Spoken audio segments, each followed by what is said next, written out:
Ergetang ramya una lela yol. Wayeruna ya keben mauna loy. Inter kwada jinam jok mangore ye de bunchilo ko.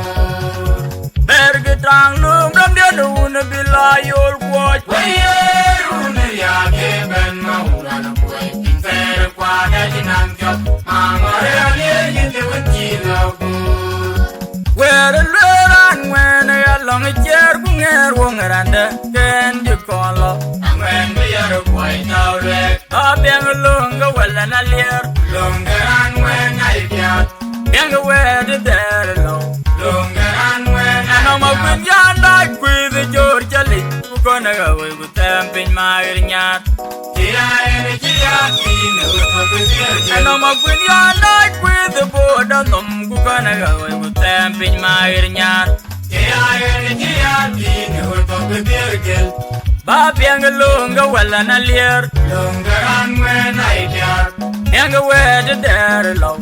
longer and when I The get. moon, the mother, good man, young, you go for well, my would take a boy quit. You could die, Yaga, going on when I cheer won't. The moon, the mother, alier, none, you go for well, my would take a boy quit. You would die, Yaga, going on when I cheer won't. You would die, you would be going on, cheer won't. You would die, Yaga, going on when I cheer won't. You would die, you would be going on, cheer won't.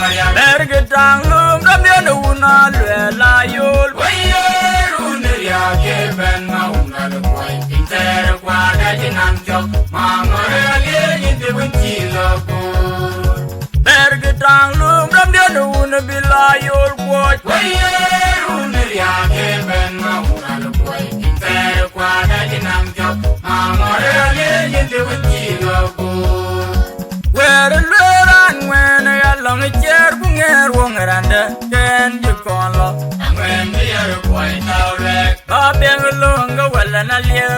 longer and when I get, Young away the there alone. longer and when And I'm a I good young like with the Georgia Lee. We're gonna go away with them in my yard. And I'm a good young like with the border. We're gonna go away with them in my yard. Baby, longer well and a lear. Young away the there alone. The moon, the mother, good man, young, you go for well, my would take a boy quit. The moon, the mother, alier, none, you go for well, my would take a boy quit. You would die, Yaga, going on when I came home. You would die, you would be going on. You would die, Yaga, going on when I came home. You would die,